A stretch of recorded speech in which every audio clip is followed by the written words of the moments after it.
Hi everyone. మరి Andhra Pradesh DS సంబంధించి మొత్తం ఓవరాల్‌గా మెగా డీఎస్ సంబంధించి 5,77,000 దరఖాస్తులొచ్చాయి. మొత్తానికైతే మరి 3,35,000 మంది అప్లై చేయడం జరిగింది. మనం ఆల్రెడీ గత 2 రోజుల క్రితం చెప్పుకున్నాం. మొత్తానికి 5,70,000 నుంచి 5,80,000 దరఖాస్తులు వస్తాయని, 3,40,000 వరకు అప్లై చేస్తారని. మరి అందులో భాగంగా తెలంగాణ నుంచి కూడా మనం ఇతర రాష్ట్రాల నుంచి దాదాపు తెలంగాణ నుంచి 5,000-6,000 వస్తాయని చెప్పడం జరిగింది. అందుకు తగ్గట్టే మరి ఈరోజు డీటెయిల్స్ ఇవ్వడం జరిగింది. 7,000 అప్లికేషన్ ఇందులో తెలంగాణ నుంచి దాదాపు 5,000-6,000 ఉన్నాయని. మనం ఒకసారి జిల్లాల వారీగా విశ్లేషణ చేద్దాం. మరి మెగా డీఎస్‌కి ఆల్రెడీ ఈ నెల 30 నుంచి హాల్ టికెట్లు జారీ చేస్తారు. మరి వచ్చే నెల నుంచి మనకు పరీక్షలు కూడా యథావిధిగా జరిగే అవకాశం అయితే చాలా స్పష్టంగా ఉంది. జూన్ 6 నుంచి జూలై 6 వరకు పరీక్షలు జరిగే అవకాశం అయితే చాలా స్పష్టంగా ఉంది. సో అభ్యర్థులందరూ ఇక వాయిదాలపై దృష్టి పెట్టకుండా మరి ఎవరైతే సీరియస్ ప్రిపేర్ అవుతున్నారో అందరూ కూడా మరి తగ్గట్టు ప్రిపరేషన్ కొనసాగించాల్సిందిగా మనం కూడా కోరడం జరుగుతుంది. మొత్తం మెగా డీఎస్‌కి 3,35,401 మంది అభ్యర్థులు దరఖాస్తు చేశారు. మరి 5,77,407 దరఖాస్తులు వచ్చాయి. అంటే 3,30,000 అభ్యర్థులు, 5,77,000 దరఖాస్తులు. అంటే ఒక్కొక్క అభ్యర్థి 2 పోస్టులకు 3 పోస్టులకు ఎలిజిబుల్ ఉంటారు కాబట్టి ఆ రకంగా మనం అర్థం చేసుకోవచ్చు. మొత్తానికైతే 3,35,401 మంది అభ్యర్థులు దరఖాస్తు చేశారు. అత్యధికంగా ఉమ్మడి కర్నూలు జిల్లాలో ఎక్కువ పోస్టులు కాబట్టి దాదాపు 40,000 అప్లికేషన్లు వచ్చాయి. 39,997. అత్యల్పంగా కడప జిల్లా నుంచి మరి 15,812. మన జిల్లాల వారీగా వస్తే ఇందులో మళ్ళీ స్కూల్ అసిస్టెంట్ వేరే, ఎడ్జిటి వేరే, ఇందులో ఎడ్జిటి వేరే ఉంటాయి కాబట్టి మనం ఆ రకంగా కూడా మన తర్వాత విశ్లేషించేద్దాం. ఇప్పుడైతే అభ్యర్థులు దరఖాస్తులు అలాగే మరి మేల్ ఫీమేల్ ఎంతమంది అప్లై చేశారో తెలుసుకుందాం. ఇక శ్రీకాకుళం 22,648 మంది దరఖాస్తులు, 39,000 దరఖాస్తులు. విజయనగరం 18,000 అభ్యర్థులు, దరఖాస్తులు 31,000. విశాఖపట్నం అభ్యర్థి 29,000 దరఖాస్తులు 49,000.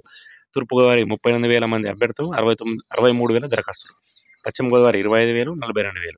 కృష్ణ 19,953 దాదాపు 20,000 అభ్యర్థులు, 35,000 అప్లికేషన్లు. గుంటూరు 25,000 43,000. ప్రకాశం 21,000 35,000. నెల్లూరు 15,000 మంది అభ్యర్థులు, 28,000 అప్లికేషన్లు. చిత్తూరు 26,000 45,000. కడప 15,000 29,000. అనంతపురం 29,000 50,000. కర్నూలు 39,000 73,000. ఇతర రాష్ట్రాల నుంచి 7,159 మంది, మరి 10,000 అప్లికేషన్లు. మనం ఓవరాల్‌గా చూస్తే అత్యధికంగా మరి కర్నూలు జిల్లా నుంచి దాదాపు 40,000 మంది అభ్యర్థులు ఉన్నారు. 73,000 అప్లికేషన్లు వచ్చాయి. ఈ 40,000 కూడా కర్నూలులో దాదాపు నాకు తెలిసి ఖచ్చితంగా ఒక స్కూల్ అసిస్టెంట్, అలాగే మోడల్ స్కూల్‌కి సంబంధించి, గురుకులకు సంబంధించి మొత్తం సంబంధించి దాదాపు 30,000 అప్లికేషన్ పైచిలుకే అవకాశం ఉంది. కర్నూలులో మరి హెచ్‌డిబి బ్యాంక్ అయితే నాకు తెలిసి 10,000 లోపే ఉంటారు. దాదాపు 6,000-7,000 లోపే ఉంటారు కర్నూలు జిల్లాకు సంబంధించి. కాబట్టి అభ్యర్థులు హెచ్‌డికి సంబంధించి చాలా తక్కువ కాంపిటీషన్. స్కూల్ అసిస్టెంట్ అయితే ఖచ్చితంగా కొంచెం ఎక్కువ కాంపిటీషన్ ఉంటుంది కాబట్టి అభ్యర్థులు ఆ విధంగా ప్రిపేర్ కావాల్సిందిగా మనం కూడా కోరడం జరుగుతుంది. ఇక మరి డీఎస్సీలో మహిళా అభ్యర్థులు ఎక్కువ. 16,347 పోస్టులకు 3,35,401 మంది పోటీ. వారిలో మహిళా అభ్యర్థులు దాదాపు 2,00,000 మంది ఉన్నారు. అంటే మనకు పురుషుల అభ్యర్థులు 1,00,000 నుంచి మరి 1,34,30,000 మంది దాదాపు పురుష అభ్యర్థులు ఉన్నారు. ఇక జిల్లాల వారీగా అభ్యర్థులు చూస్తే మరి శ్రీకాకుళంలో అభ్యర్థులు 22,000 ఉంటే ఇలా పురుషులు 9,653, మహిళలు 12,995 మంది. విజయనగరంలో 18,000 మంది అభ్యర్థులు, పురుషులు 7,000, మహిళలు 10,000. విశాఖపట్నంలో 29,000 అంటే దాదాపు 30,000 మంది అభ్యర్థులు, 11,000 మంది పురుషులు, 18,000 మంది మహిళలు. తూర్పుగోదావరి 38,000 మంది అభ్యర్థులు, దాదాపు 14,000 మంది పురుషులు, 24,000 మంది మహిళలు. పశ్చిమ గోదావరి 25,000 మంది అభ్యర్థులు, 9,000 మంది పురుషులు, 16,000 మంది మహిళలు. కృష్ణా 19,000, 6,000, 13,000. గుంటూరు 25,000, 8,000, 16,000. ప్రకాశం జిల్లాలో 21,000 మంది అభ్యర్థులు, 8,000, 12,000. నెల్లూరు 15,000 మంది అభ్యర్థులు, 6,000 మంది పురుషులు, 9,000 మంది మహిళలు. చిత్తూరు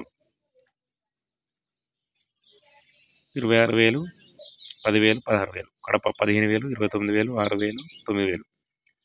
అనంతపురం 29,000 అభ్యర్థులు, 12,000 మంది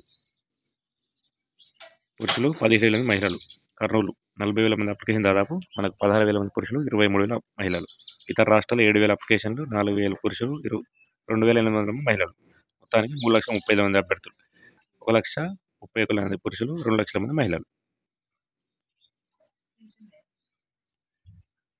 సో ఈ అప్డేట్. Thank you.